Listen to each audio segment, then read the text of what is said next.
तो दोस्तों social media पर पाकिस्तान के सो कॉल्ड डिफेंस एक्सपर्ट्स न जाने कब से इस बात का र्यूमर फैला रहे थे कि अजरबैजान द्वारा चाइना पाकिस्तान द्वारा तैयार किए गए JF-17 या फिर जिसे जफ सितारा तैयारा भी कहा जाता है वो खरीदने की तैयारी चल रही है इस समय। यानी अजरबैजान की फोर्सेस JF-17 खरीदेगी आर्मेनिया के खिलाफ और इस तरह से अपनी वायुसेना को एक प्रोफेशनल वायुसेना में वो कन्वर्ट करने जा रही है। इससे पहले भी हम लोगों ने देखा कि अजरबैजान की फोर्सेस के पास कुछ एक के नंबर में रशियन फाइटर जेट थे, जिसमें मुख्यतः नाम आता है Su-25 का।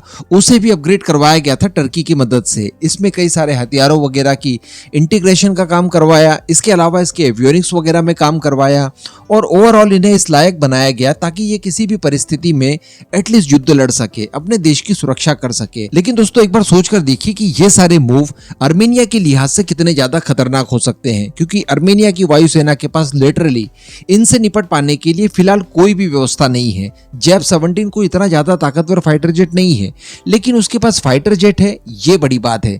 हालांकि इस समय हम लोग लगातार देख पा रहे हैं कि आर्मेनिया भी अपने युद्ध की तैयारी कर रहा है, जिसके चलते वो भारत से हथियार खरीद रहा है, कुछ फ्रांस से भी खरीद रहा है। लेकिन अब JF-17 का खरीद लेना अजरबैजान द्वारा ये कहीं ना कहीं आर्मेनिया को मुश्किलों में डाल सकता है और काफी बड़ा ऑर्डर बताया जा रहा है कि अजरबैजान द्वारा दिया गया है JF-17C ब्लॉक 3 के लिए। और वैसे तो हम सभी जानते हैं कि ये फाइटर जेट चाइना द्वारा तैयार किए गए हैं। पाकिस्तान द्वारा इसका कलर डेफिनेटली तैयार करके उसके ऊपर पुताई वगैरह का काम भी किया गया है, लेकिन इसके बावजूद इस समय पाकिस्तान के अंदर धूम मची हुई है, क्योंकि बताया जा रहा है कि 1.6 बिलियन डॉलर्स का ये पूरा सौदा हुआ है और ये अब तक का पाकिस्तान का सबसे बड़ा डिफेंस एक्सपोर्ट माना जा रहा है। ऑब्वियसली होगा ही होगा, जिसमें वो सारे एडवांस वेपन्स भी होंगे जो कि चाइना द्वारा तैयार किए गए हैं और इस समय पाकिस्तान की एयरफोर्स भी उनका इस्तेमाल कर रही है।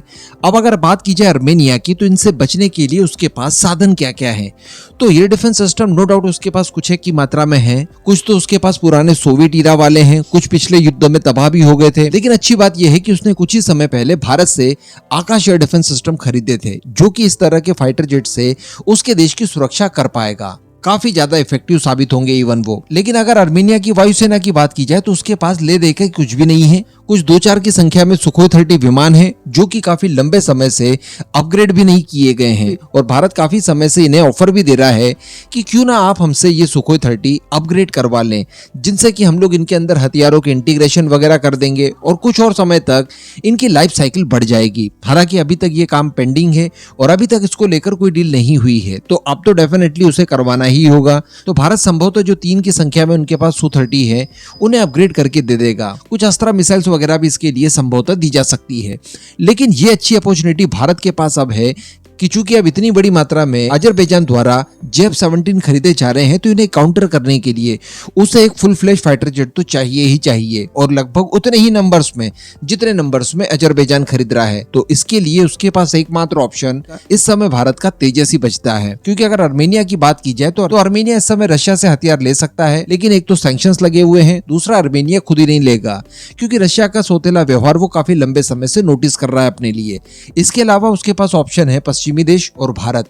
पश्चिमी देशों के फाइटर जेट वगैरह कितने महंगे होते हैं, ना तो फ्रांस से ये रफाल वगैरह ले पाएंगे और ना ही ये लोग अमेरिका से F-16 वगैरह ले पाएंगे। सबसे बेस्ट ऑप्शन इनके पास एकमात्र हमारे तेजस ही हैं। अगर तेजस मार्क 1 ये खरीद लेते हैं तो बेहतरीन एवियोनिक्स के साथ एक अच्छे आर्मामेंट पैकेज के साथ ये तेजस आर्मेनिया को दिए जा सकते हैं। हम भी पहले कस्टमर की तलाश कर रहे हैं, तो उसका काम भी हो जाएगा, हमारा काम भी हो जाएगा, जिसमें अस्त्रा मिसाइल्स होंगी डेफिनेटली। इसके अलावा SRM मिसाइल वगैरह होगी, रुद्रम फैमिली की कुछ मिसाइल्स आ सकती है, और सबसे बड़ी बात कि उसमें ब्रह्मोस एयर लॉन्च को भी इंटीग्रेट करके इस्तेमाल किया जा सकता है। इवन इसको लेकर अगर मैं अपना खुद का ओपिनियन दूं तो आर्मेनिया की रिक्वायरमेंट को तत्काल फुलफिल करने के लिए भारत द्वारा जो पुराने तेजस इस समय भारतीय वायुसेना में सर्विसरत हैं उनका ऑफर कर देना चाहिए उन्हें तेजस मार्क 1A तक अपग्रेड करके। जिस तरह से हम लोग तेजस मार्क 1A के सारे टेस्ट वगैरह कंडक्ट करने के लिए FOC वेरिएंट को अपग्रेड करके इस्तेमाल कर रहे हैं, ठीक वही FOC वेरिएंट के फाइटर जेट अपग्रेड करके फुल वेपन पैकेज के साथ आर्मेनिया को ऑफर कर देने चाहिए, सॉफ्ट लोन वगैरह की सुविधा के साथ।